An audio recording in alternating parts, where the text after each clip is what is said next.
Hello and welcome to episode 5 of Who Drank the Kool-Aid. I'm Mouse and I have with me, as always, Wolfie. Hello. Hello. How you doing? I'm alright, you? Yeah. Still Good. Got your loving. helmet yet? Nope. Oh, God. No.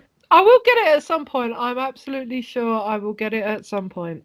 Well, go on. What? If he's alive. Don't fucking say that! He did it. He did email me a little while ago to get the size of my head, but he's going on my height for the size of my head, which it doesn't work because I've got a massive head. It's not as big as when I had dreads, to be fair. Yeah. When you ever fit my head? I have visions of Frank Sidebottom walking around. That's literally me.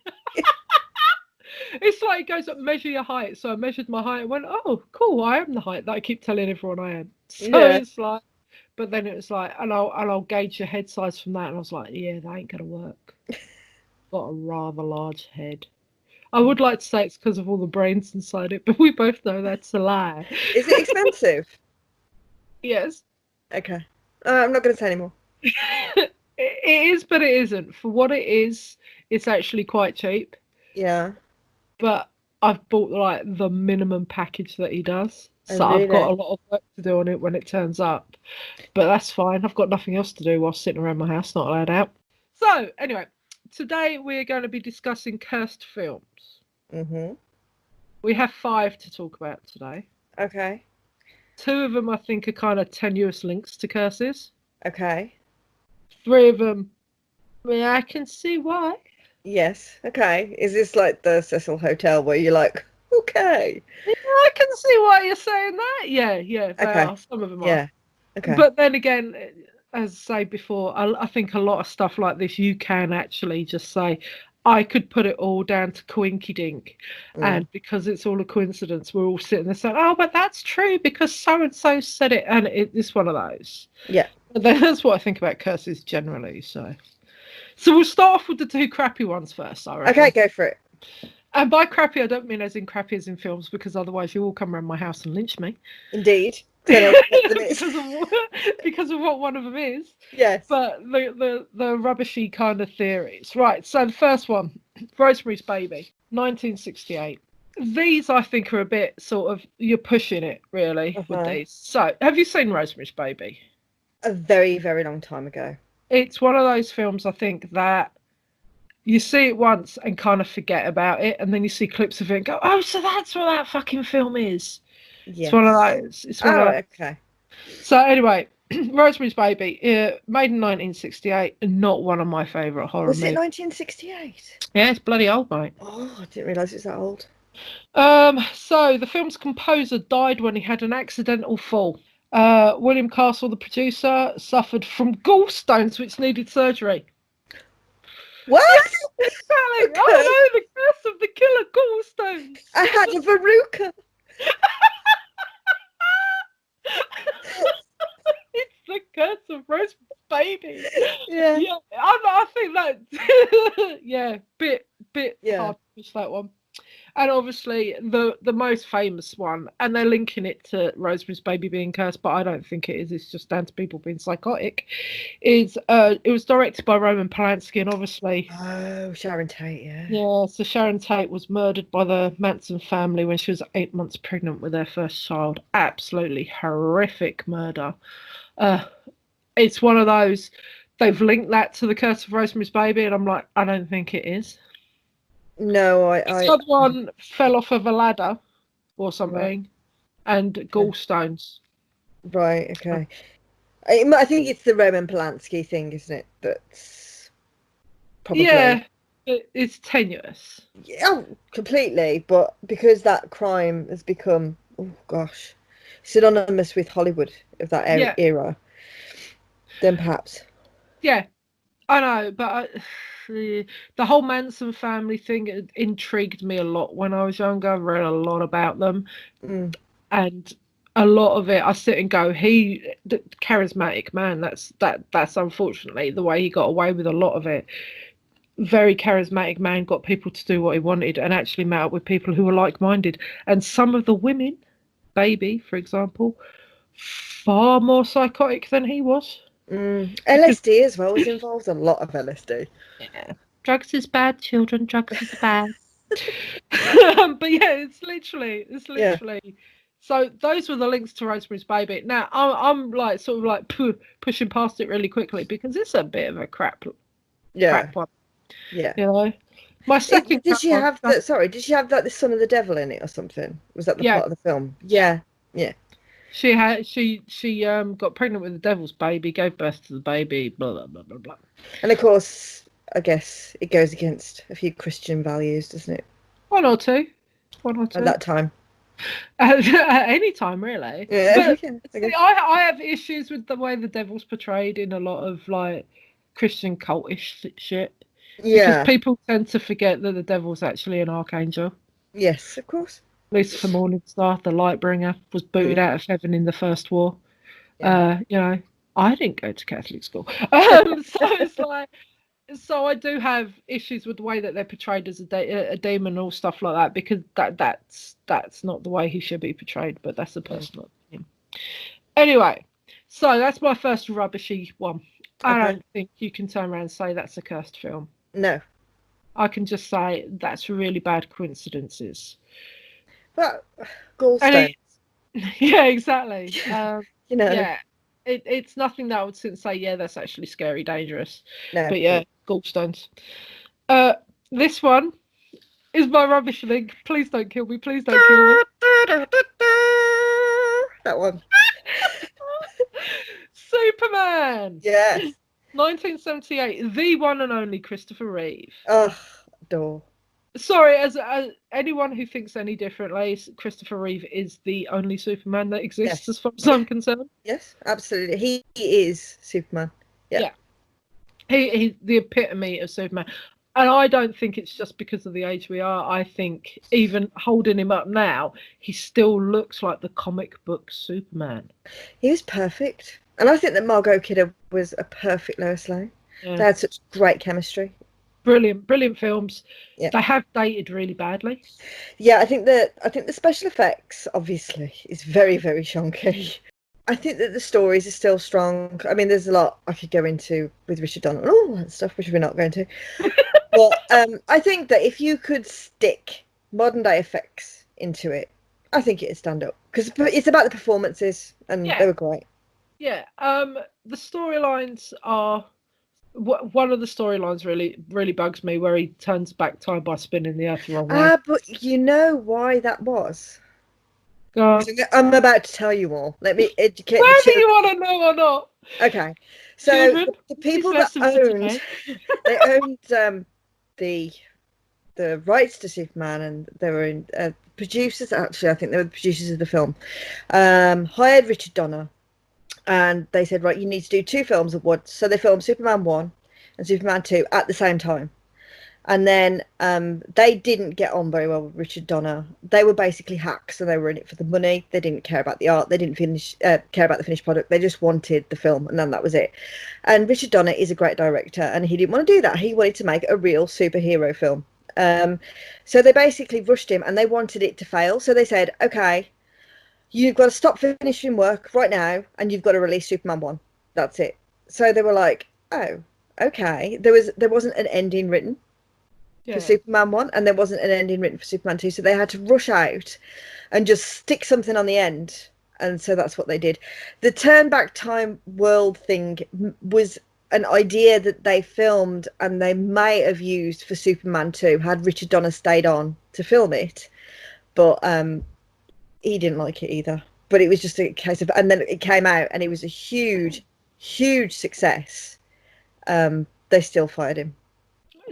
It's one of those films that I remember it because my mum was absolutely obsessed with Superman. Oh yeah, absolutely obsessed with Chris Reeve. Fuck knows why, considering what my dad looks like. But yeah, he absolutely obsessed with Chris Reeve, absolutely obsessed with Superman. So I remember watching it a lot when I was younger, when I was a little kid. So that's what I grew up with. But if you look at the old DC comics and stuff, Chris Reeve does look like Superman. Yeah. So for me, he is the one and only Superman. But anyway. Also advise people, one last thing, is So you can get on Blu-ray and you can get it online. Richard Donner was allowed to do, oh gosh, about 20 years ago, he was allowed to do his own cut of Superman 2, which they managed to find clippings from like various cans of archives at Warner Brothers, and it's called Superman 2: The Richard Donner Cut, and it's a very, very different film to the theatrical release of Superman 2. It's darker. In my opinion, it's better. It also got Marlon Brando in it as well. Really? Because Marlon Brando wasn't in Superman 2. No. He did have the most highly paid cameo in Hollywood history, though. He did, and Christopher Reeve was really disappointed with him because he said he was just a dick. It was just in it for the money. He had absolutely totally. no. I'll just give me the cash and let me fuck off, kind of thing. He said to Richard Donner, "I think I'm going to play this as a donut." Richard Donner was like, what do you mean? He said, well, you know, these Kryptonians, he said that maybe they look like donuts. I'm going to play it like a donut. To be fair, he did later take the appearance of a donut in later life. But yeah. So the curse related to Superman, the 1978 Superman. See, some of these, again, I think, because I'm not going to say it's a cursed film because I think these are tenuous. Okay. So Chris Reeve becoming paralysed after being thrown from his horse in 1995, and then unfortunately dying in 2004 from heart failure related. Yeah, heart failure related to his paralysis. I don't know how you can link that to Superman 20 odd years later. Yeah, it happened. Yeah. You know, Margot Kidder, who played Lois Lane, your favourite.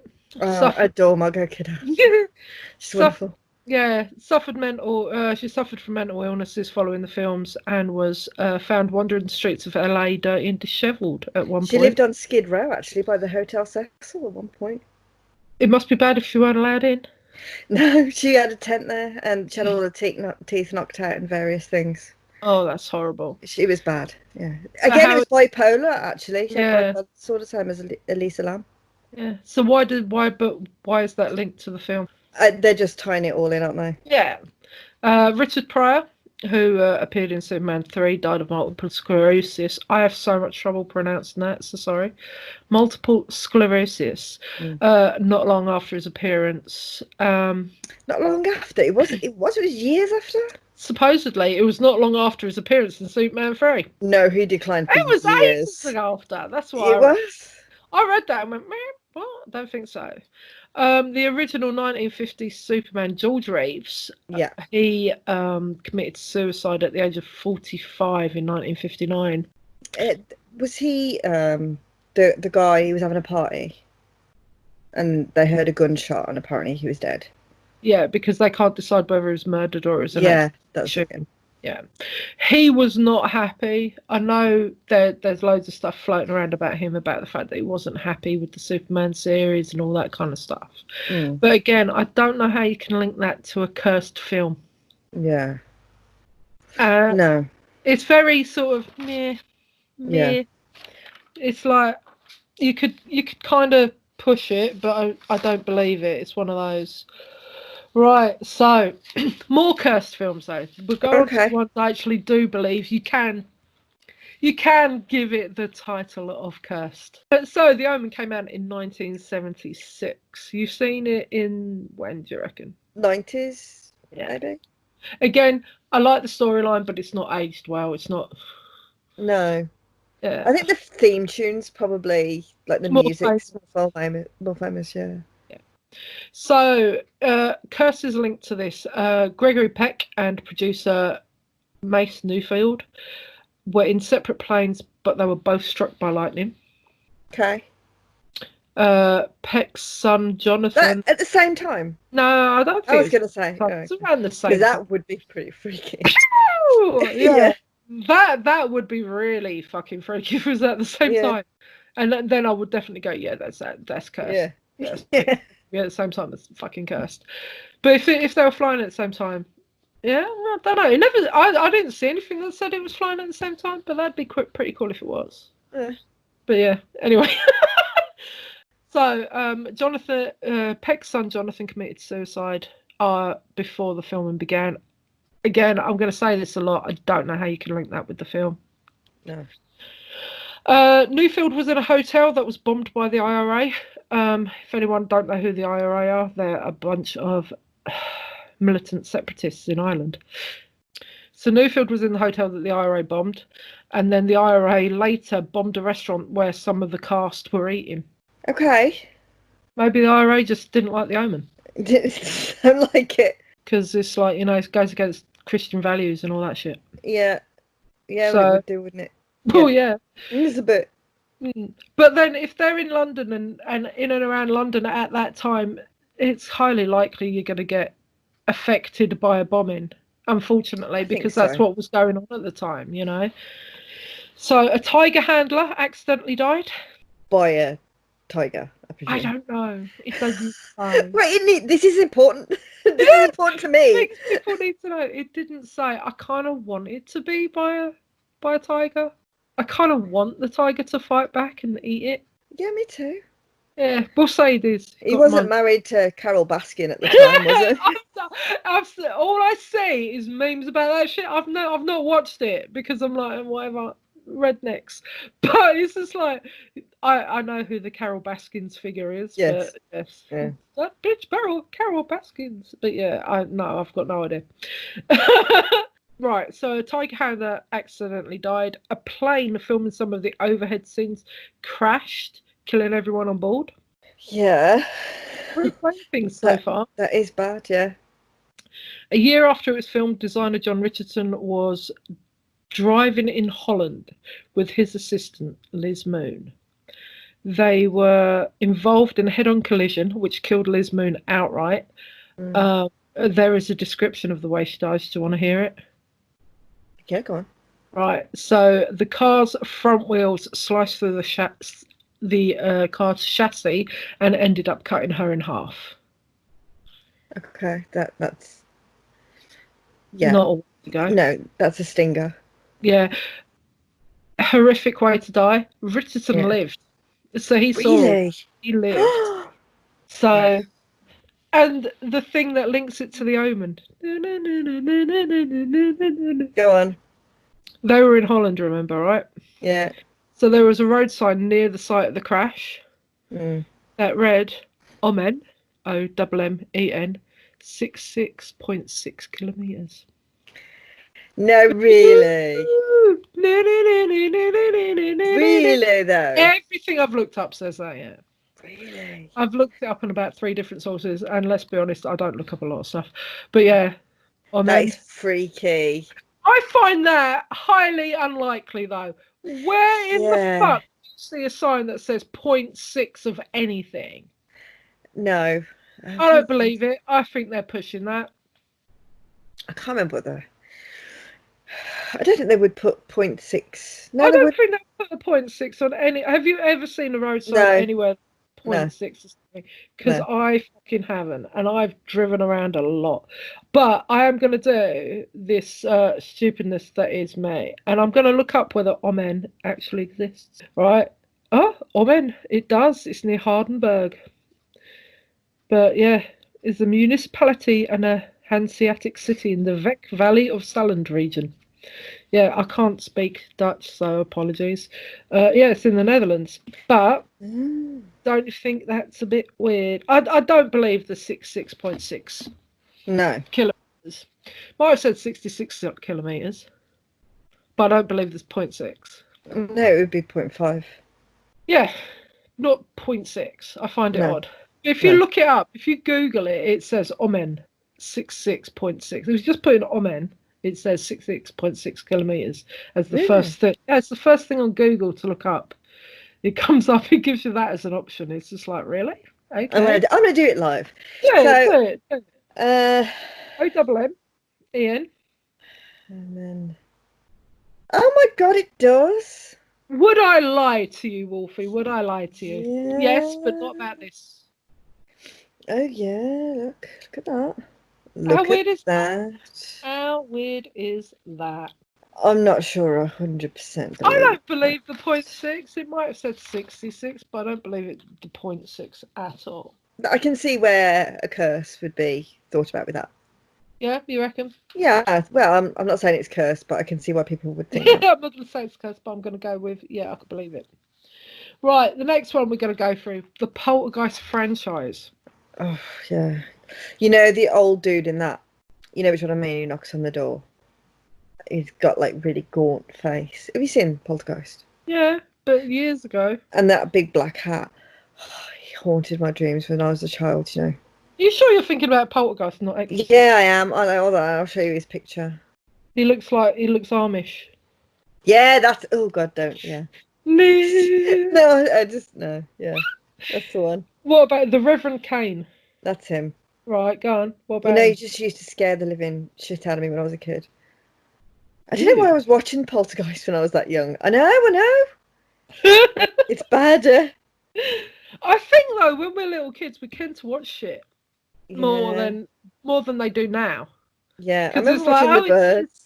oh, fuck off! Don't talk about the birds. I saw that when I was about 6, and I was just like, I can't remember what company it was, whether it was Warner Brothers or something, but it was something that I associated with my cartoons, and I thought, oh, how nice, because I couldn't sleep because I was a poor sleeper as a Birdies. child. They're putting cartoons on just for me. Oh no, it was The Birds. I remember watching Hammer movies when I was really young. Oh, they're not scary. They're funny. They're fun. They're But funny. yeah, and then I watched proper horror movies and got really scared. Yeah, But the bird scares the crap out of me. Absolutely scares the crap because out of that's me. because you're scared of birds. I am scared of birds. Back to what we were talking about, the Yeah. Poltergeist franchise. So you've got Poltergeist 1 in 1982, Poltergeist 2 in 1986, and Poltergeist 3 in 1988. Mm. These are probably the most famous ones, the most famous cursed franchise. Oh. So Dominic Dunn, who played Dana Freeling, she in the first film, she was only 22 when she was strangled by her ex-boyfriend John Thomas Sweeney. Mm. So she went into a coma but never regained consciousness and died 5 days later. Sweeney, though, was convicted of voluntary manslaughter and only served 3.5 years. What? Exactly. 3.5 years. It's kind of, Yeah. yeah. Julian Beck, who played Henry Kane, died of stomach cancer in 85, 3 years after the film came out. Tenuous. Yeah, very. Will Sampson, who played Taylor in Poltergeist 2, died in 85 of post-operative kidney failure. Most famous was probably Heather O'Rourke, who played Carol Ann in all 3 films. Now, I mean, I've heard a lot of stuff about I am. Poltergeist and whatever. Yeah. But this one does. I don't know. I've got a thing about this, and it does freak me out. And I know they do it regularly in films, but it does freak me out that they do it.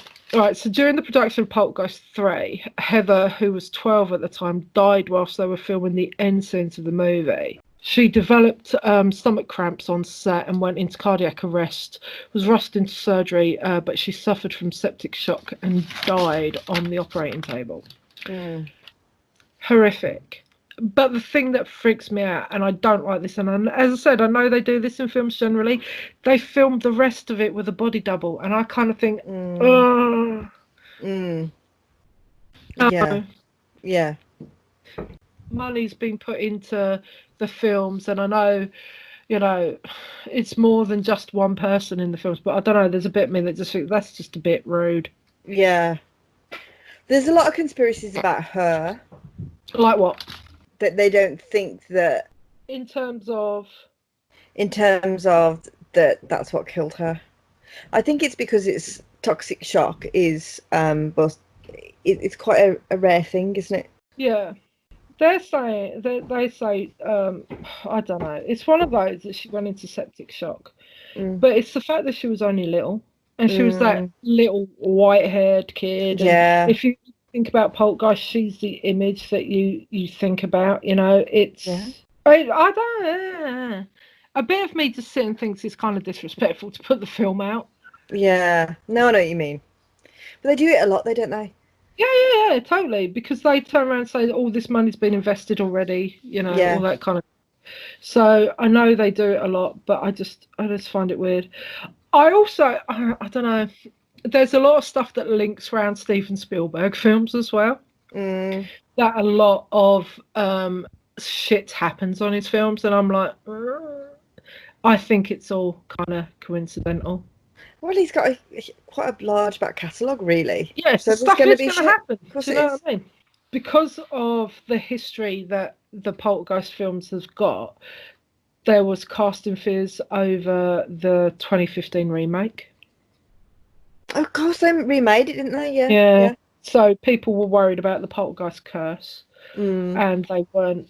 The casting directors were having real trouble trying to get people to go into it. So Okay. it's kind of scary because you sit and go that people have that much belief in it that they wouldn't Mm. take a job for it. But it's like not scary as in the curse is going to get you, but scary in the whole terms of people actually believe in shit that much. Yeah, I don't know, but I think Poltergeist is probably one of the most famous ones. But yeah. then we have the ultimate one, which is The Exorcist. I love that film. That came out in 1974, so at least 4 deaths have been associated with the filming of this. So, Jack McGowan, who played Burke Dennings, died of influenza-related heart attack. I think this was close to the time of it coming out. Mm. Then you have Vasiliki Malioris. I don't know if I've That pronounced sounds that good right. to me. Vasiliki Malioris. I feel I end up making it sound far more extravagant than it should be. Vasiliki? Vasiliki. Vasiliki. I think it's Vasiliki, not Vasiliki, because that just sounds like you've got downstairs problems, doesn't it? Yeah, that's Go to the doctor, funny. what's wrong with you? My Vasiliki. My Vasiliki, mate. Sorry. Oh, don't worry. We'll get some pads and send you on your way. Vasiliki Malioris, who played Father Karras's mother, died of natural causes at 89 years old. Both died before the film's release. 89 years old. Natural Yeah, causes. yeah, yeah. See, it's supposedly it's the only role she ever had. Oh, really? Yeah, only major role she ever had was in this. Right, so It the was a man who, memorable one, anyway. well, yeah, I think maybe her death is a little more memorable than her Yeah, role. perhaps. So the man who was responsible for refrigerating the set died during production, and a night watchman died whilst he was on the set, which is a bit dodgy. But again, it's one of those things that there's so many people involved in the filming of movies Yeah, and the production and whatever.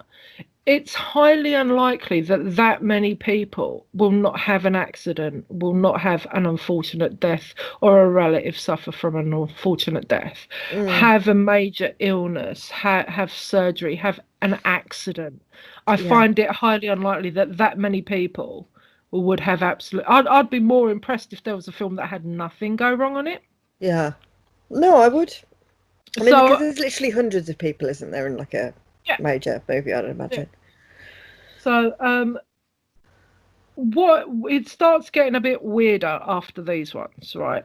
So Okay. the McNeil home, which is where it's set, it caught fire during the production, and supposedly the only room that was untouched by the fire was Regan's room.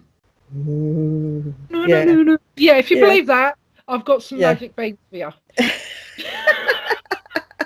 I find that very weird.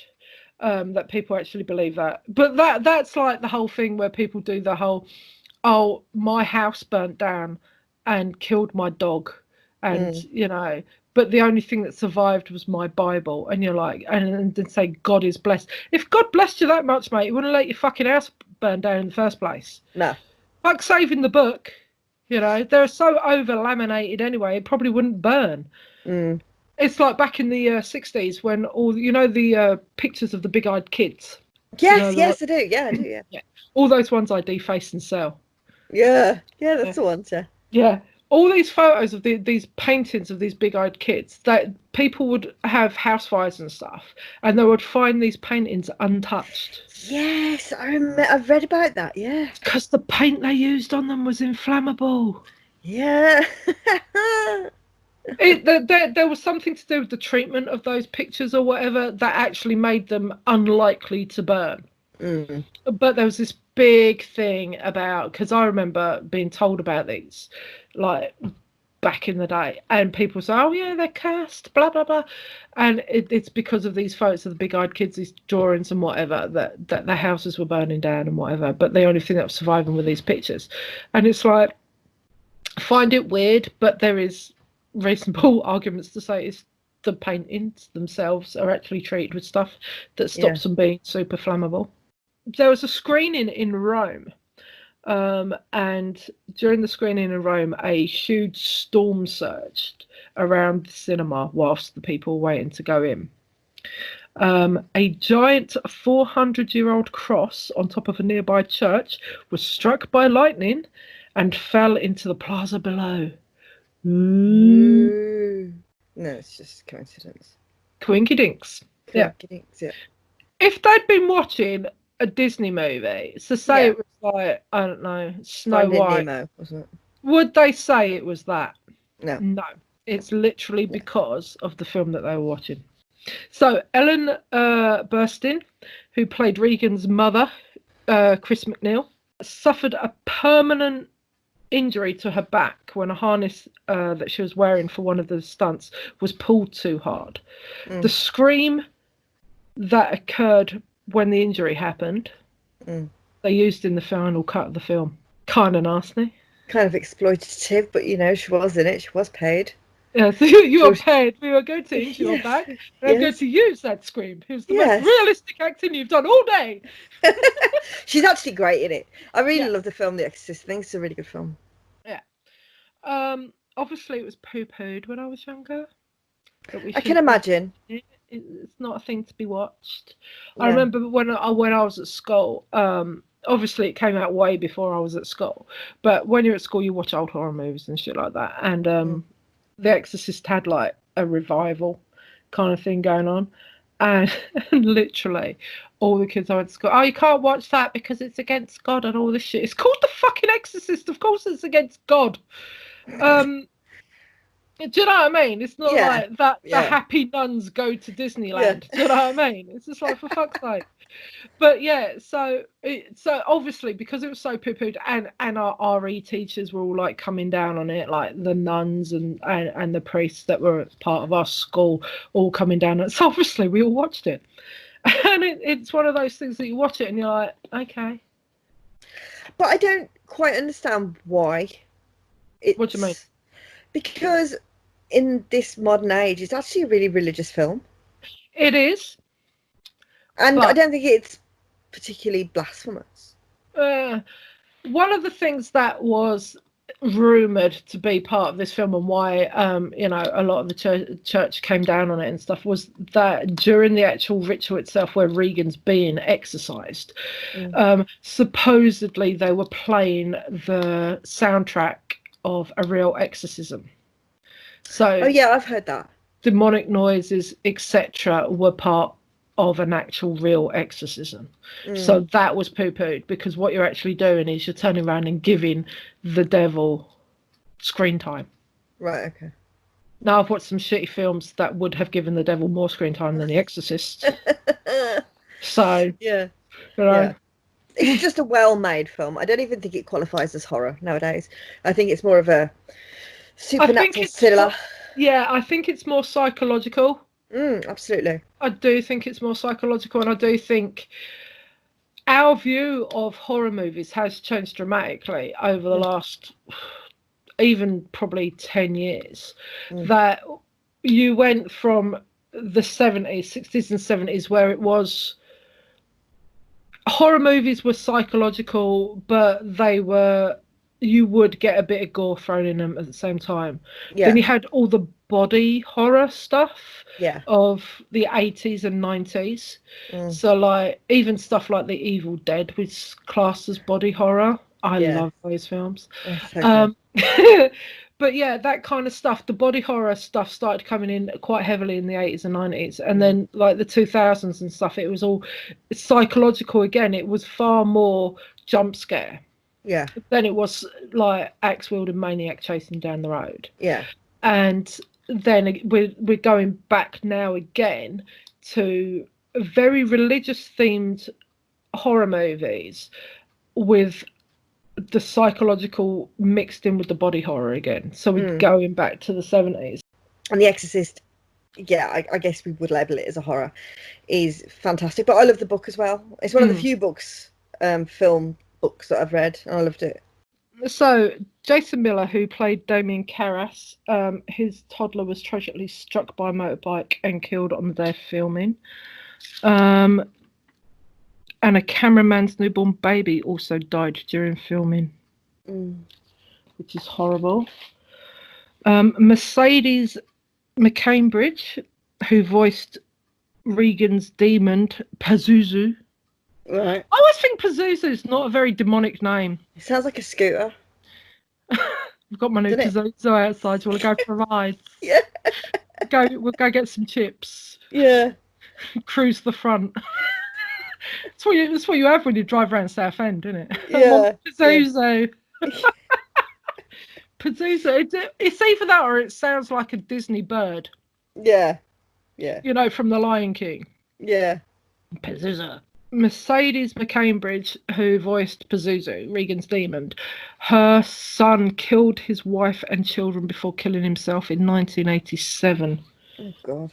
Which, again, I sit there and go, as horrific as it is, how is that linked to the film? Quite a long time afterwards. Yeah, quite a long time. Oh, right, yeah, there you go. This one I found very weird. So, Paul Bateson, who was an extra on the film, in 1979, he was found guilty of murdering film critic Addison Verrill when he stabbed him through the heart. He's also suspected of killing at least 6 other men and hiding their bodies in plastic bags that were later found in the Hudson River. God, he sounds like a bit of a serial killer. Yeah, that's what I was about to say. One of the extras was a serial killer, by the sounds of it. Fucking hell. He was a nurse technician, I think, in a hospital. Right. So, and that's the character he played in The Exorcist. Yeah. Oh, okay. So very weird. So crew members report seeing objects move on their own whilst on set. Okay. Like the telephone that was used to communicate on set, the receiver used to raise and fall multiple times. Spooky shit.